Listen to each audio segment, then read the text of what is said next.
Il est 8h37 sur RMC et BFM TV. Bonjour Sébastien Chenu. Bonjour. Député Rassemblement National du Nord et vice-président de l'Assemblée nationale. Merci d'être avec nous ce matin. En temps normal, je vous aurais demandé si vous étiez satisfait du nouveau gouvernement et vous m'auriez dit non.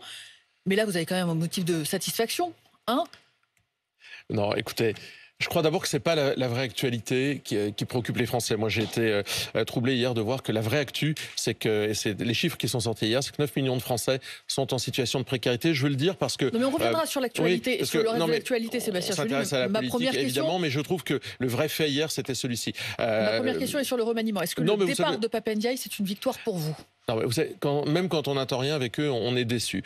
Oui, d'accord, le départ de Pape Ndiaye, c'est bien, mais c'est vraiment un coup d'épée dans l'eau, ce remaniement. Pape Ndiaye était en situation d'échec. C'était un ministre que nous avons beaucoup combattu parce qu'il était wokiste, parce qu'il a eu des propos sur la France, des écrits même sur la France qui étaient absolument insupportables. Donc, ok, bonne nouvelle, bon débarras. Le Pen, Ce choix de mettre un homme qui défend l'indigénisme, le racialisme et le wokisme à la tête de l'éducation nationale, c'est un choix terrifiant pour les parents et grands-parents que nous sommes. C'est ce qu'elle écrivait l'an dernier lors de sa nomination. Mais en un an, l'école n'est pas devenue le temple du wokisme, du racialisme et de l'indigénisme. Non, mais Pape Ndiaye a abandonné les principaux de collège aux problématiques de port de abaya parce qu'il n'avait pas le courage de s'attaquer à l'entrisme de l'islamisme. Pape Ndiaye a été incapable de nouer une relation de confiance avec les enseignants, avec les familles. Il a été aussi incapable de travailler sur toutes les problématiques de harcèlement scolaire. Moi, j'ai déposé une proposition de loi d'ailleurs en ce sens. Pape Ndiaye ne s'est pas attaqué à tout ça. Bon, en plus d'être idéologiquement quelqu'un de très marqué, un déconstructeur absolu, il a été une nullité affligeante. Donc oui, bon débarras, tout le monde est content de Pape Ndiaye. Et je pense que tout le monde est content. L'arrivée de Gabriel Attal, qui hier a évoqué la laïcité, qui a évoqué l'autorité de l'enseignant, qui a évoqué le harcèlement scolaire, le remplacement des profs, c'est une bonne nouvelle? Oui, alors c'est pas une mauvaise nouvelle parce que le discours est très différent. Mais moi, je me méfie des discours de Gabriel Attal. Vous avez senti la rupture des hier? Oui, probablement. Il n'y a pas la même approche, c'est une évidence. Enfin, Gabriel Attal, il parle beaucoup. Je me souviens quand il était au compte public, il y a donc encore quelques heures, il devait faire la chasse aux fraudeurs. Le résultat nous semble pas vraiment à la hauteur. Donc, il a une culture, oui. Enfin bon, il a une culture du mouvement des jeunes socialistes. Il a une culture, voilà, de quelqu'un dont on va attendre de le voir à l'œuvre. Sincèrement, moi, je ne lui fais pas de procès d'intention. Il a dans le discours, il est en rupture avec Pape Ndiaye.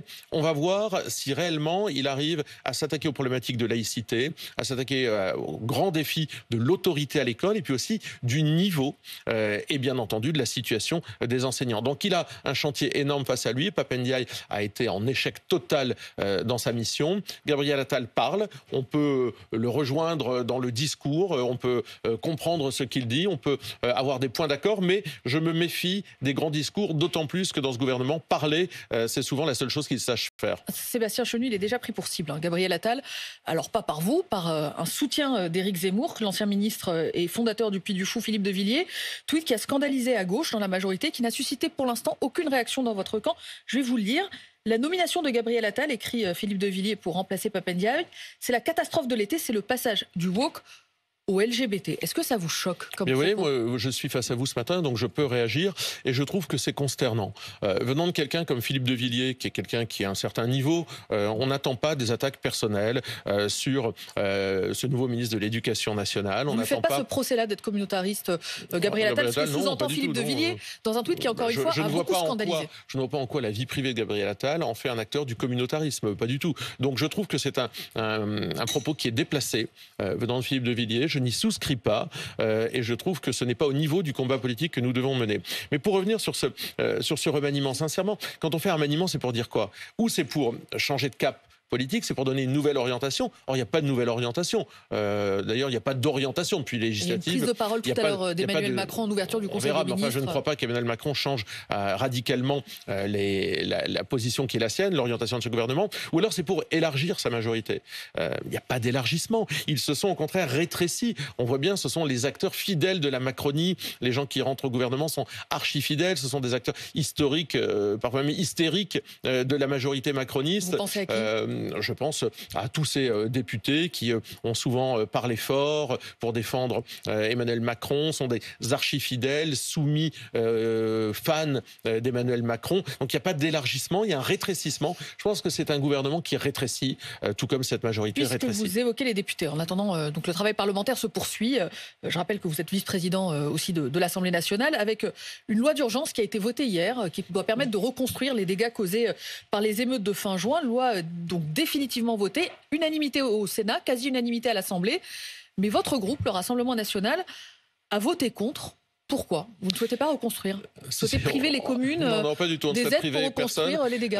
Simplement, il faut que vous compreniez bien une chose, c'est que nous ne sommes pas là pour faire comme les autres. Nous ne sommes pas là pour mener les mêmes politiques que les autres, qui depuis 40 ans amènent les résultats que nous connaissons. Et nous ne sommes pas là pour que les Français, les contribuables, avec leur argent, qu'on leur pique du matin au soir, viennent à nouveau reconstruire, participer à la reconstruction de ce qui a été détruit par des émeutiers. Donc on fait quoi ? On laisse tout détruire ? Pas du tout. Il y a une différence de philosophie extrêmement forte dans ce qui nous anime et ce qui anime le gouvernement. Il y a 650 millions d'euros minimum de dégâts, dont 30% sont liés aux collectivités locales. Ce projet de loi visait d'abord à faciliter... C'est pas un texte budgétaire, c'est un texte qui c'est lève exactement des contraintes administratives. J'allais vous dire. Vise d'abord à lever un certain nombre de contraintes urbanistiques, administratives, etc. Et nous avons voté l'article sur ces contraintes administratives. Mais ce qui manque à ce texte de loi, la philosophie que nous n'acceptons pas et à laquelle nous ne voulons pas souscrire, c'est le fait de faire payer les casseurs.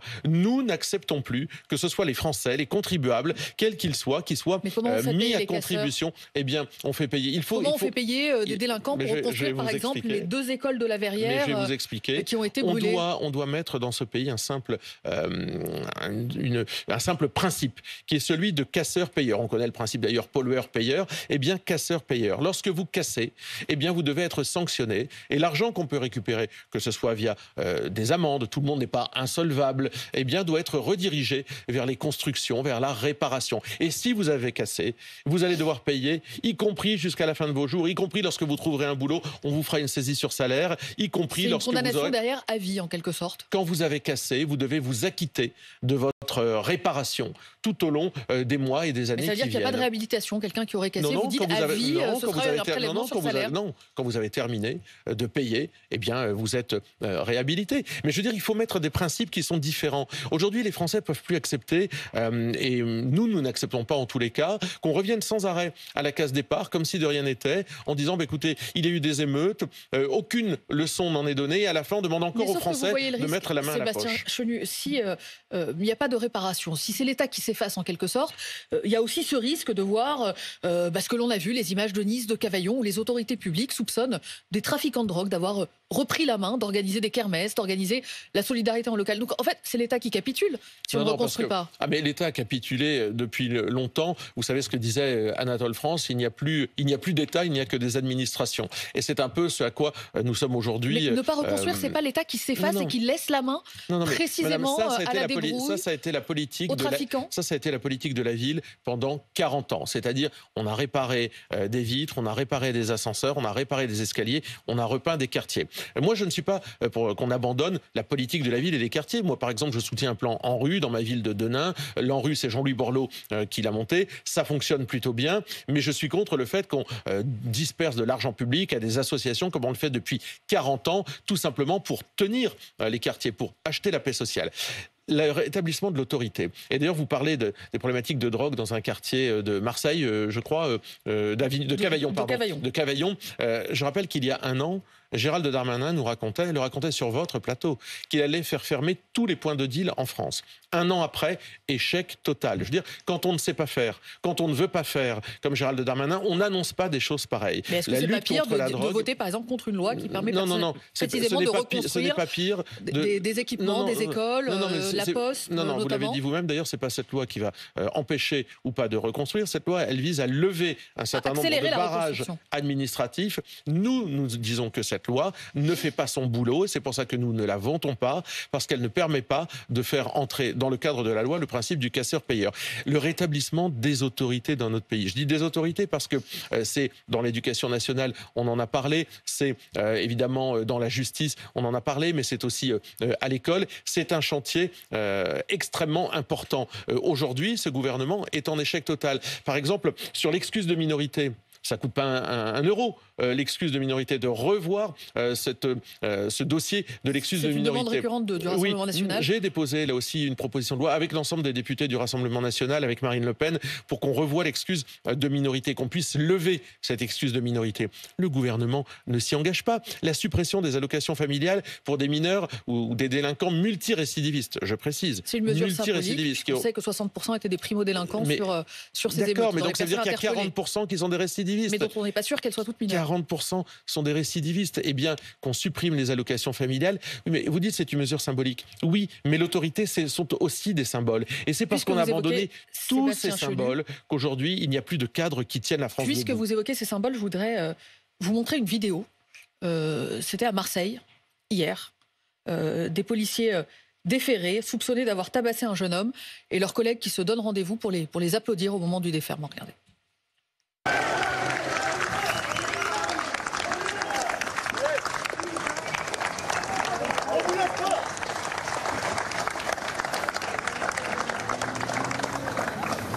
Alors je précise que les policiers qui ont été déférés ont été mis en examen, qu'ils sont donc soupçonnés d'avoir tabassé un jeune homme qui passait dans la rue, qui lui dit qu'il rejoignait sa petite copine à Marseille.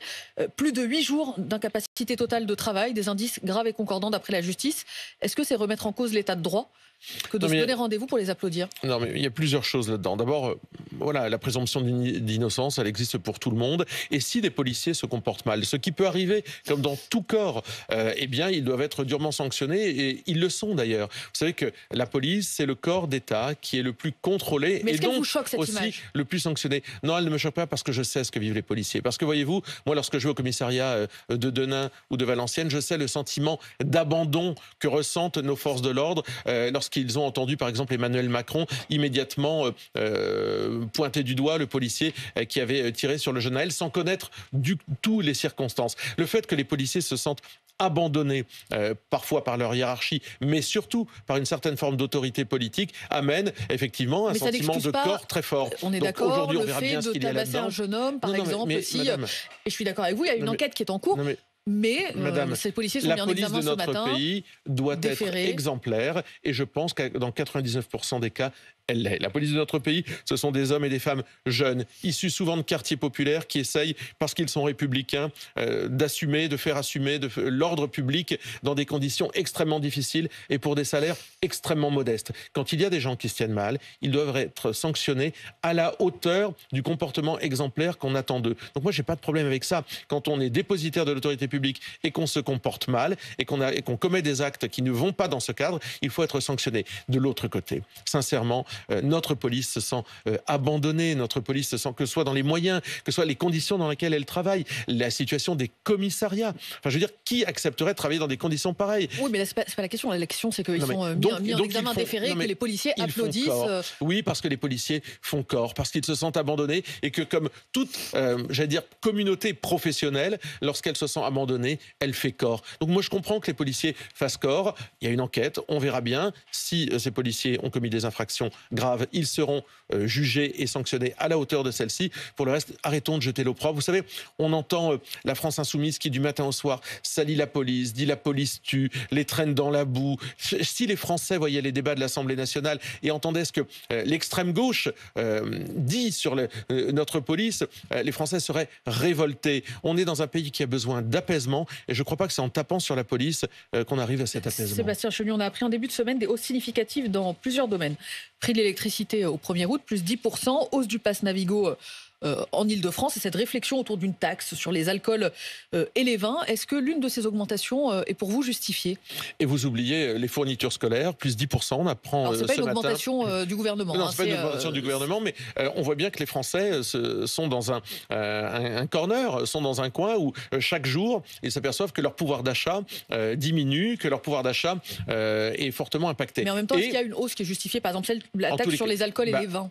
Alors, celle sur la taxe sur les vins me semble totalement injustifiée, mais c'est vraiment la cash machine qui essaye de mettre à contribution... C'est la lutte contre l'alcoolisme, contre non, produits, ça, c'est certains produits néfastes. C'est la lutte contre la surconsommation d'alcool, disait celui qui était encore ministre de la Santé hier. Alors, il fallait s'y attaquer il y a 6 ans, quand ils ont pris les manettes, et nous faire des vrais programmes de lutte contre l'alcoolisme, de prévention, d'accompagnement, et pas au moment où ils cherchent 14 milliards pour boucler leur budget, inventer une taxe pour aller taper les viticulteurs, les producteurs, etc., qui sont déjà soumis à une concurrence déloyale. L'idée, c'est d'aller sur les alcools forts, hein, oui, a priori, dans la réflexion, puisque ce n'est qu'une piste, c'est pas une décision. Et ce ne sont pas les alcools forts, en général, qui contribuent à l'alcoolisme.